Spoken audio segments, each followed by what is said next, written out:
Am I the asshole for refusing to do a family gender reveal? Because my mom turned my last one into a circus. I, 27 female, am pregnant with my second child. When I was pregnant with my first, my mom begged me to let her throw a gender reveal. I agreed, under the condition that it be small, just immediate family, backyard vibes. Instead, she turned it into an event with over 40 people, some I didn't even know, hired a photographer, had pink and blue smoke cannons, and made herself the center of attention by pretending she accidentally spoiled the gender. She didn't. It was staged for photos. It was stressful and honestly humiliating.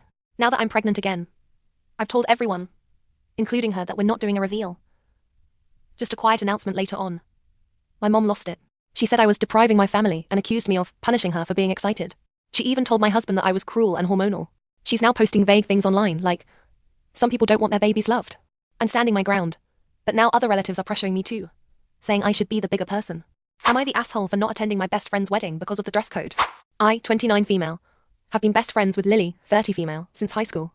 We've been through everything together. Heartbreaks, job changes, family losses, and I was truly happy when she got engaged last year. When she sent out her wedding invitations, I was surprised to see a very specific and strict dress code. Floor-length formal gown in neutral tones only. Beige, grey, taupe, etc. No black, no white, no patterns, no exceptions. I'm not exaggerating, she even included a mood board. The issue is I'm plus-sized and extremely pale. Neutral tones, especially beige or grey, completely wash me out. I tried on multiple dresses and felt awful in every single one. I looked like a ghost in a burlap sack. I asked if I could wear a deep green or navy, but she shut it down. She said I was making it about me. I told her I loved her, but I didn't feel comfortable spending hundreds on a dress I'd never wear again, and feel like garbage in all day. I even offered to help with other parts of the wedding, but she told me she'd rather I just not come if I couldn't follow one simple request. So, I didn't go. I sent a gift and a handwritten letter, but now mutual friends are saying I was being selfish and that it was just one day. I honestly feel awful about it, but I also feel like boundaries matter. Would I be the asshole if I went to some medical appointments with my family instead of my friends? Hi, so I'm 19 female, going for some pretty serious medical tests tomorrow. And when I booked them a few days ago, I asked some friends of mine if they'd like to come along and make a day of it to make it less scary.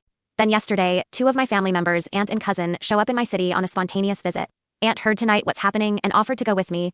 She doesn't mind if I go with her or my friends, but I think she might be the more stable option. Friends have a tendency to make jokes at the wrong time, and I'm very anxious about the whole thing. Maybe being with family would be good. It's about an hour commute for my friends to where we agreed to meet, and I don't feel well enough to hang out with them after the tests. I'd feel terrible making them both trek out to sit in some waiting rooms, then go home. Am I the asshole for tipping 83 cents? I went out to dinner with my wife last night. When the bill came, I gave the waitress my card.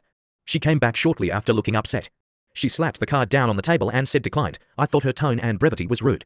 I took out a different card from my wallet and handed it to her. While I was putting the first card in my wallet, she didn't move. I looked at her and said, "You okay?" She said, "If I go back and try to run this, are you still going to be sitting here when I get back?" I asked her if she thought her tone was appropriate for speaking to customers. She said, "You're only a customer if you pay." I asked to speak to her manager. She left with the card. My wife said maybe the waitress had encountered scammers before and was anxious about it. I said being rude and being cautious are 2 different things. The waitress returned with my card and the slip to fill out. She said this one worked. I'm sorry. I thanked her and took the booklet. Our bill was $91.17. I wrote in 83 cents as the tip and $92 as the total. I handed it back to her and started to get up to leave. She said, "You're really not going to tip me?" I said, "No, you were rude to me." She said, "I have to tip out the bartender and the busboy." "I just paid money to serve you." I said, "Well, in the future you shouldn't be so rude." My wife thinks I was an odd to the waitress and should have given her $10 at least, because it was an honest misunderstanding. I would have given her $28.83 if she wasn't rude to me, but I don't want to pay to be insulted. Am I the asshole for refusing to change one of my family therapy made rules? Boundaries. Me 16 male and my sister 15 female lost our mom 7 years ago, and 3 years ago our dad got married again. My dad married Carrie. Carrie has 3 kids, 10 male, a female and from male. Carrie's older 2 kids' dad is in prison, and her youngest's dad didn't want to know. The youngest consider my dad his dad since he basically knows him his whole life. Me and my sister weren't happy when dad told us he wanted to marry Carrie. We didn't act out, but we were sad and I withdrew a bit, so my dad decided we needed family therapy with him and Carrie and her older 2 kids before they got married. Lots of stuff was talked about and the therapist asked us each to come up with 3 to 5 rules or boundaries that we wanted to insist on for us to make things work. Mine were: 1. I didn't want to share a bedroom with the boys. 2. I wanted to be able to talk about mom still, spend Mother's Day with my mom's side of the family and have photos of mom at home still. 3. Dad still makes time for just me and him, and I can have time with just my sister too. 4. I'll treat Carrie like an aunt or something, but she won't be my mom or my parent, and her kids will be my step-siblings, but I'll say step, and not just siblings. Rule 4 was talked about the most. I was asked how that should look and I said Dad should still do stuff for me like he did after mom died, and Carrie didn't need to take it all over. Carrie said she agreed, and if she wasn't going to be treated like a parent then she would rather be more of an aunt figure. Dad said that was good with him. My dad and Carrie got married after we had 5 months of therapy and things were going fine. We had some boundary, rule issues. Carrie's oldest wanted to share a room with me few times instead of his younger brother, and my dad and Carrie tried to push that a little more, but it worked out.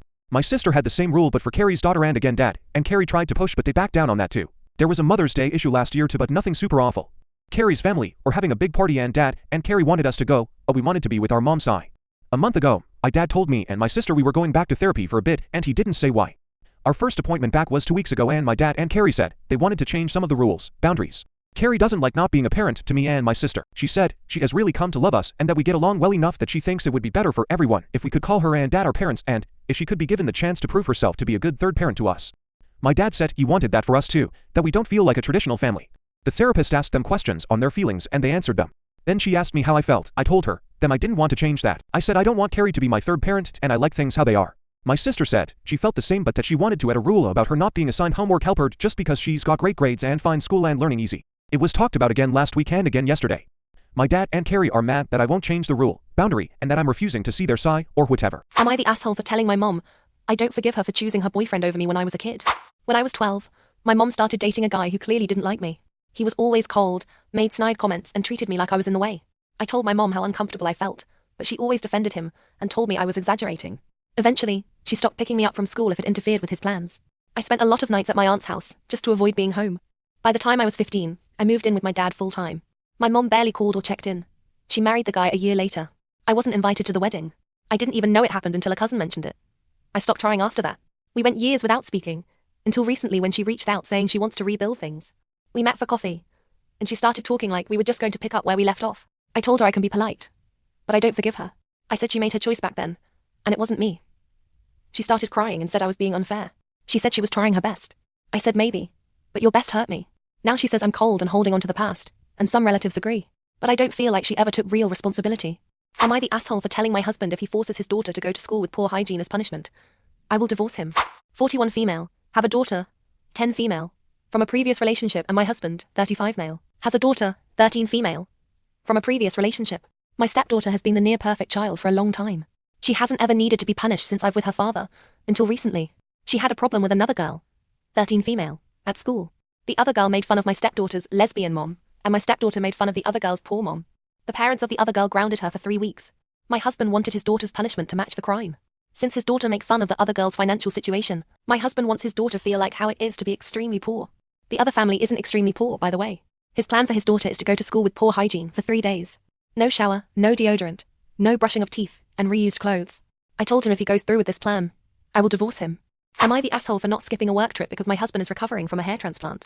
My husband flew overseas for a hair transplant. We have 2 children under 7. I work full-time in a stressful corporate role. He never plans or researches in advance. I am supposed to go on a work trip for 2 days to a 2-day work planning retreat. It is important exposure. He will be post-op for 3 days by the time I leave. Last night he texted that he needed me to cancel my trip because he is recovering from surgery. Put him first. And I'm going to be beyond mad if you do this to me, and do not put me first the one time. I am asking. And if I go he won't take the kids to school. His head may be sore and bald but should not impede a pick-up and drop-off. My trip has been planned for about 6 months. His main gripe is that he will be seen so close to surgery. He did not need to choose this date, and up until yesterday, this was the plan. He told me my trip is stupid. I put everyone first, but I don't think I need to stay home and miss something so important for this. And I also think it is selfish to be saying this to me. I am always impacted by his last-minute changes and impulses. I am supportive of doing something that makes him feel better about himself. Why should I miss this last minute? Am I being selfish or is he being selfish?